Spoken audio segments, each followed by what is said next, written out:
I have read countless stories on Reddit that sound like they are pulled from a soap opera, but now I am living one of those stories.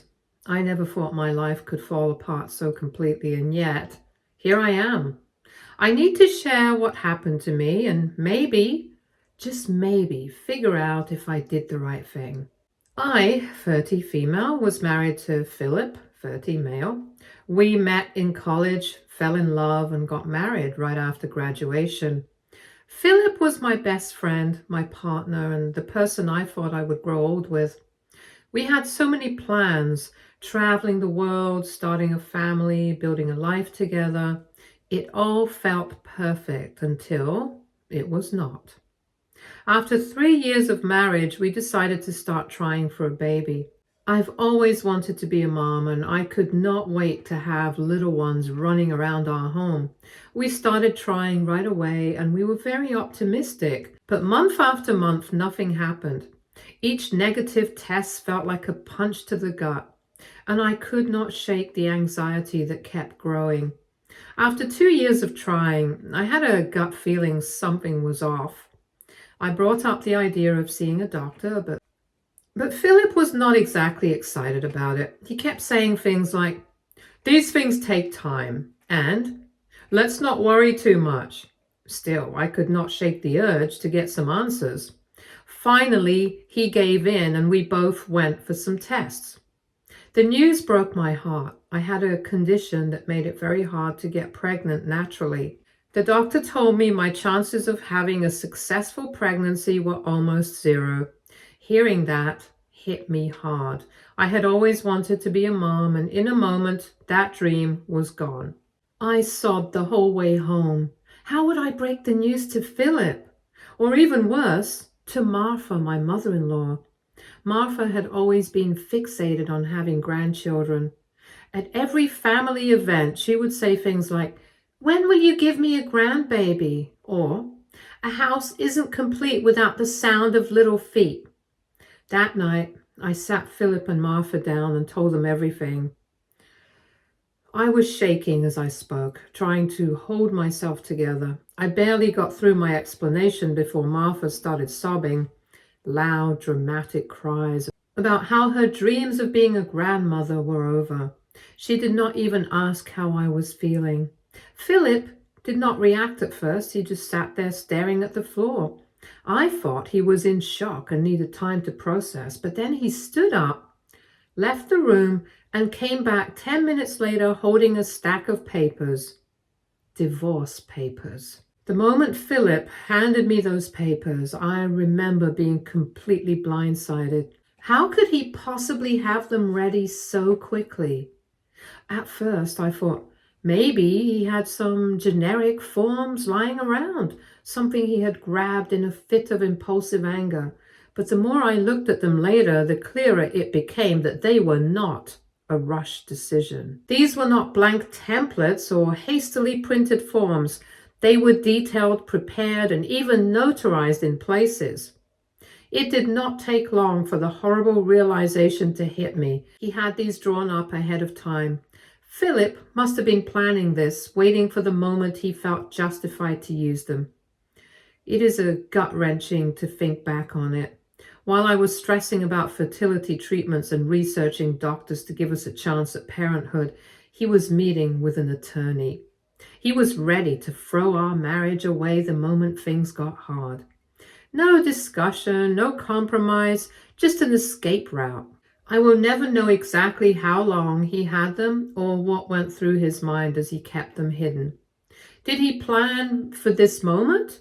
Was he hoping I would mess up so he could walk away without feeling bad? The whole situation hit me hard. I believed we were partners, working for our future. Instead, I discovered he was ready to leave as soon as things got tough. When he gave me the papers, I was in shock. He did not even bother to explain or say sorry. It was Martha who broke the silence. She said that it is for the best and Philip deserves a chance at a real family and that I should not hold him back. A real family. My world shattered. I felt like I could not breathe. I do not remember much of what happened next. Somehow I packed a bag and left, and the next few weeks were a blur as I tried to make sense of what had happened. I moved out, and our marriage was over, just like that. During that time, I leaned heavily on my younger sister, Joanne, 28, female. She was my rock, always checking in on me, bringing me food, and reminding me that I deserved better. She said all the right things, and I thought I could trust her. Then, 2 months after the divorce was finalized, Joanne called me with exciting news. She was pregnant. At first, I was genuinely happy for her, but something in her voice felt off. Nervous, almost guilty, I asked who the father was, and after a long pause, she admitted it was Philip.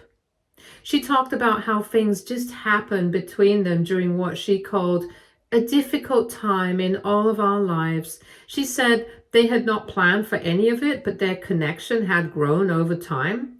Apparently, while I was drowning in grief over my infertility and struggling to hold myself together, they were comforting each other in ways they never should have. It felt like the walls were closing in as her words hit me. I could not believe what I was hearing. My own sister, who had always been there for me after my divorce, had betrayed me in a way I could never forgive. She attempted to explain it, saying it was not intended to hurt me and that they did not aim to ruin my marriage, but her justifications did not change anything. She ended by telling me they were in love now and planned to raise the baby together. It was as if everything I thought I knew about my family, my marriage, and my sister had been a lie. It got worse. My parents sided with them. They told me I needed to be mature and accept reality. They said I was being selfish for not supporting Joanne and Philip's beautiful new chapter. Martha, of course, was ecstatic. She threw Joanne a massive baby shower and called her the daughter I always wanted. I could not take it anymore. I blocked them all. Philip, Joanne, my parents, and even Martha. I packed up my life and moved to a new city, determined to start fresh. The initial months were tough. I had a hard time adjusting, but therapy helped me a lot. Gradually, I began to recover. I got a new job, met wonderful friends, and even began dating again. My boyfriend was a single father with 2 children, and they accepted me into their family warmly. For the first time in a long while, I felt loved and appreciated for who I am, not for what I could offer. Then, after several months out of nowhere, Philip reached out. It started with a text. He said he wanted to talk and asked if we could meet. I ignored it. Then came the emails and then the phone calls. Finally, he showed up at my workplace. I did not want to see him. I asked him to leave and he was not willing to, so I told him I would call him once I got back home. So I did. I called him. Joanne's baby was not his. After months of believing he was the father, Martha made him get a paternity test, and it proved otherwise. Joanne had apparently been seeing someone else, and the baby was his, not Philip's. Philip told me he had made a mistake, that he had been blinded by grief and pressure from his mom. He said he realized he still loved me and wanted to fix things. He begged for a second chance, saying he could not move on knowing what he had lost. I let him talk, but I did not say much. When he was done, I sent him a picture of me with my boyfriend and his kids. We were at the beach, all smiles, arms wrapped around each other, and I told him I had found my family, one that loved me for who I was, not for what I could or could not provide. He went quiet. Then he tried to argue, saying it was not the same, that I deserved someone without baggage. I just laughed at him and cut the call. Now I'm here, reflecting on everything. Philip and Joanne destroyed their lives, and now they are facing the consequences. My parents have tried reaching out, saying I should forgive them because family is everything.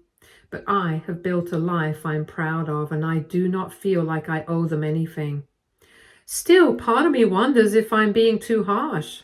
AITA for showing off my new family to my ex-husband after everything he did to me? Update 1. Hi everyone. A few things have happened in the past 2 weeks, and I thought I would give you an update. First of all, thank you to everyone for being so kind. It meant a lot to know that so many people recognized that whatever happened to me was not fair at all. Anyways, on to the update. Around 2 weeks back, I got a call from an unknown number. Normally, I would not answer, but I was waiting to hear back from a job interview, so I picked up. It was Martha. She wasted no time and jumped into her talk about how Philip was broken without me and how he deserved another chance. She had the audacity to say I owed it to him because real women forgive. Then she brought up my infertility, saying it was time I accept reality and focus on being a good wife instead of holding grudges. I could not help but laugh. The way she was begging was just too funny. I made it clear that there was no chance I would ever go back to Philip, and she really needed to quit trying to play games with me. She started calling me cruel, but I just hung up and blocked her number. I wish I could say that was the last of it, but it was not. My parents jumped in next, and they had been non-stop bombarding me with messages and emails about how family is everything. My mom would not stop pushing me to forgive Joanne, saying life's too short for grudges. They have even reached out to our mutual friends and extended family to try and change my mind. I have blocked them all, but somehow their messages still managed to sneak through. The final straw came a few days ago. I was leaving work late one night, and out of nowhere, Joanne showed up. She looked frantic and exhausted, and before I could react, she started begging me for help. She said her life was falling apart and that she needed her big sister. Apparently, the real father of her baby had left, and now she was struggling as a single mom. She said she regretted everything and wanted to make amends. I just stood there while she shared her feelings. I wanted to shout or cry, but I felt nothing at all. No anger, no sadness, just pure tiredness. I asked her to leave, but she kept talking. She began to blame me, calling me heartless for not forgiving her and saying I was making her suffer on purpose. It got so loud that a security guard came over to check on the commotion. Joanne stormed off in tears, speeding out of the parking lot. I just stood there. Of course, my parents heard about it and they called me the next day, furious. They said I was ruining the family and acting like a stranger. They accused me of being selfish and immature for not helping Joanne in her time of need. I blocked them again. I do not understand how they have so many different phone numbers. I'm just tired and so done. I was finally happy again, and they are ruining it all. I blocked them a million times. I've done everything possible, but they just will not back off, and I cannot do this anymore. If they do something again, I might just take legal action. Update 2. Hey everyone, I'm back with another update, and things have escalated in ways I never thought possible. I'm honestly at breaking point. I could really use your advice and support right now. I have been doing everything I can to block my ex, his mom, and my family from contacting me. I've changed my phone number, blocked them on social media, and even told mutual contacts that I do not want updates about them. Despite all of this, they keep finding ways to get into my life, and now they have dragged my boyfriend into their mess. Let me start with the first issue. For a while now, my boyfriend has been getting some really weird and creepy messages on his social media and email. At first, he just thought they were random spam or some trolls messing around. The messages started off pretty harmless with vague stuff like, "Are you really sure about who you're with?" or "You wish you hadn't done this soon." But then they took a turn for the worse. Some messages started including personal details about me, things only someone from my past would know. One email mentioned the name of my childhood pet, a dog I have not talked about in years. Another included the address of the house I grew up in. That is when my boyfriend realized this was not random. He did not tell me at first because he didn't want to upset me, but when the messages started coming daily, he finally showed me. This was beyond creepy. The person behind these messages had clearly done some deep digging into my life, and it was pretty obvious who it was. Phil, or someone in his circle. Just when I thought I could process that, everything got even scarier. Last week, Phil popped up at my boyfriend's job. Yes, you read that right. He somehow found out where my boyfriend works. Walked into the building and asked to speak with him. My boyfriend agreed to meet him in the lobby, thinking maybe Phil wanted to talk things through like an adult, but of course, that is not what happened. According to my boyfriend, Phil launched into a long, delusional rant about how I'm still in love with him and how my boyfriend is standing in the way of our supposed happy future together. Phil had the audacity to suggest that my boyfriend should break up with me for my own good, claiming I would be better off with him. My boyfriend, bless his heart, stayed calm and firmly told Phil to leave. That is when Phil's demeanor changed completely. He got really aggressive, throwing out threats like, "You have no idea what I can do," and implying he would make things tough for my boyfriend if he did not make the right choice. Thankfully, my boyfriend immediately called security and Phil was escorted out of the building. He told me about the incident as soon as he got home, and I could see how shaken he was. He did not deserve to be dragged into this mess, especially not at his workplace, and I was furious that Phil would stoop so low. This was the final straw for me. I have contacted a lawyer and am in the process of taking serious legal action. I do not know how Phil found out where my boyfriend works, but I am determined to find out. My lawyer has advised me to document everything, the emails, the social media messages, the incident at my boyfriend's workplace, and even the voicemails and texts from my family. I have also filed a police report and am exploring the possibility of getting a restraining order against Phil. As much as I want to believe this will put an end to things, I am also realistic enough to know it might not. Phil has shown a willingness to cross boundaries, and the idea of him lurking in the background of my life is terrifying. I am not just worried for myself anymore. I am worried for my boyfriend, my friends, and anyone else he might decide to target. What makes this even harder is the lack of support from my family.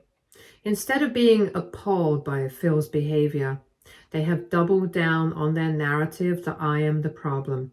My mom recently sent me another email saying I need to take responsibility for my actions and stop alienating the people who love me. She actually tried to guilt me by saying my refusal to forgive Joanne is why my family is falling apart. It is clear to me now that my family will never change. They have chosen their side and it is not mine.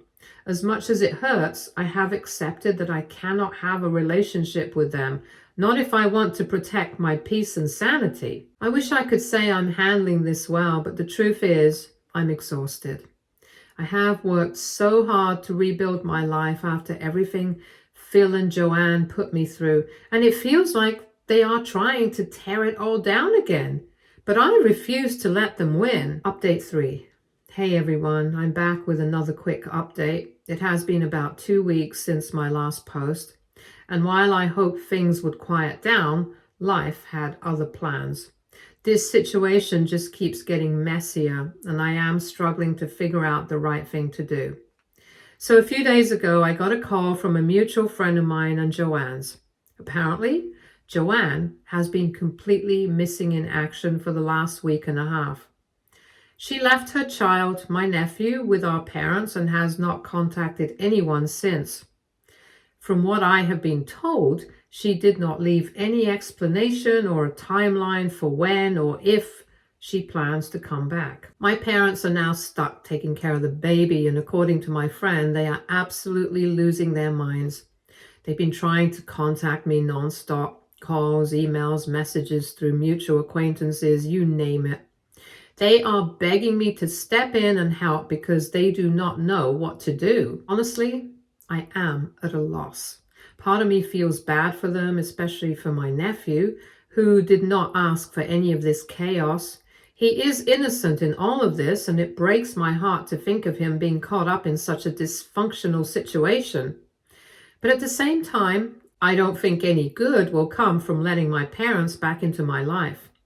It is pretty obvious where their loyalties are. Over and over again, they've picked Joanne and Phil instead of me, even when it meant backing up some pretty questionable stuff. And now that Joanne's disappeared, they want me to come in and fix everything? It feels like they're just trying to push me into being the bigger person while they dodge any responsibility for how they have supported Joanne's actions. I know some people might think I'm being harsh, but after everything I have been through, I just do not trust them. Bringing them back into my life will just invite more guilt, manipulation, and chaos. I have put in so much effort to find my peace, and I'm really scared of losing it all over again. At the same time, I cannot stop thinking about my nephew. He's just a baby and he deserves better than this mess. But I am not sure how I can help without getting sucked back into the toxic dynamics of my family. For now, I have decided not to respond to my parents. I'm still considering my options and trying to figure out what, if anything, I can do to support my nephew without putting myself in harm's way. Maybe I could contact child services or find a way to help from a distance. I honestly do not know what the right move is here. If anyone has been in a similar situation or has advice on how to navigate something like this, I would really appreciate your input. This whole thing is weighing heavily on me, and I just want to do the right thing for myself and for my nephew. Update 4. Hi everyone, I'm back with another quick update. It has been 2 weeks since my last post, and unfortunately, Joanne is still nowhere to be found. So, as I mentioned in my last update, my parents have been constantly trying to reach out to me since Joanne went missing in action. I finally called them back. I wanted to set boundaries and I was determined to stick to them no matter what. And during the call, I told them plainly that I would help them financially. But that is all I'm willing to do. No visits, no emotional help, no dealing with family issues, just money to make sure the baby has everything he needs. I also made it crystal clear that this agreement depends on one thing. They must stop bothering me and my boyfriend. No more calls, no more emails, no more dragging mutual friends into the mess. If they break this condition even once, the financial help ends immediately. To my surprise, they agreed. I think they are so desperate right now that they will take anything they can get. We worked out a plan where I will send a set amount each month to cover the baby expenses, but beyond that, I'm not involved. It may not be perfect, but it is the best I can provide without giving up the limits or boundaries. For now, I'm trying to focus on my own life and the family I have built for myself. The financial help is my way of supporting my nephew without getting dragged back into the toxicity I left behind. I hope it's enough for now. Update 5. Hi everyone. Here is, hopefully, the final update. Over the past week, something happened that shook me to my core, and I'm honestly struggling to fully process it. Just when I think Phil cannot escalate things any further, he manages to surprise me, and not in a good way. Last week, Phil showed up at my house, not during the day, not to have some sort of reasonable discussion, but late at night, well, after 11 p.m. We were not expecting someone, at least not that late at night, so we were a little confused. My boyfriend checked the doorbell camera, and there he was, Phil, sitting on the porch. He looked disoriented and exhausted. He had been walking around aimlessly before deciding to show up. At first, I did not believe it was actually him. Why would he come to my house when he knows there is a restraining order in place? More importantly, how did he know where I lived? We did not answer the door. Honestly, I felt too shaken to even approach it. I was angry and scared at the same time. Why was he here? What did he want? My boyfriend, ever the calm one, suggested we wait and see if he would leave on his own, but he didn't. Instead, Phil just stayed there. He did not knock again or shout or try to force his way. He just sat on the porch like he belonged there, staring out into the street. It felt strange, this calm, unsettling figure hanging out right outside our house. Thankfully, the kids were at my boyfriend's parents' house that day, so they were completely out of any danger. We checked around midnight and Phil was just there, not moving. Occasionally he would look at the door or change his position, but he did not try to leave. The whole situation felt like something out of a horror movie, and everyone in the house was scared. Our neighbors began to notice him as well. A few reached out over text, checking in to see if we were all right or if we needed any help. Some even commented on how unsettling it was to see a guy just hanging out on our porch at such a late hour. One neighbor with kids said that they were particularly anxious about how odd everything felt. By 2 a.m., it became clear that Phil was not planning to leave anytime soon. We realized we could not just ignore this. It was not safe for us, and it was not fair to the neighbors who were now on edge. We decided to call the police. When the officers arrived, they approached Phil and asked him to leave. And to my surprise, though I do not know why I'm surprised at this point, he refused. He told him he just wanted to talk to me and that he was not going anywhere until he got the chance. That is when I mentioned the restraining order. The officers verified it on the spot and their tone shifted immediately. They did not waste any time after that. They made it clear that he had violated the order and needed to leave the property immediately. When he still resisted, they removed him from the porch and told him that further violations could result in more severe consequences. Watching him finally being taken away was a big relief, but the whole situation left me feeling uneasy. The thought of him sitting there for hours just waiting and not leaving is really unsettling. I've been so careful to set boundaries and protect myself legally, and yet he still managed to make me feel unsafe in my own home. Since the incident, my boyfriend and I have been taking extra steps to increase security around the house.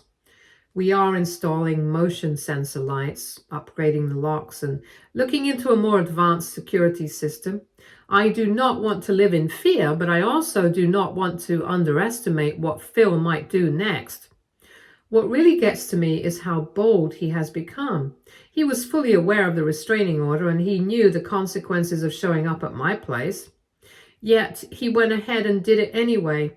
It feels like he's trying to show that he can do whatever he wants, and that really scares me. On top of that, I cannot shake off how this is affecting my neighbors. They've been incredibly supportive during this whole situation, but it is frustrating that Phil's actions are putting them in a tough spot too. One neighbor mentioned they kept their kids inside the next day because they were worried he might return. The fact that his behavior is spreading fear among others just makes me more determined to put a stop to it. I'm grateful the restraining order was in place. It definitely helped the police take swift action. But I'm also realizing it is not a magical solution. Phil clearly has no regard for boundaries, legal or otherwise, and that is something I have to keep in mind moving forward. I have submitted another police report, and my lawyer is focusing on making the restraining order stronger. We're also looking into other legal actions to ensure Phil faces serious consequences if he does this again. On the brighter side, the deal I set up with my parents for financial help with my nephew seems to be working for the time being. However, Joanne is still nowhere to be found, as usual.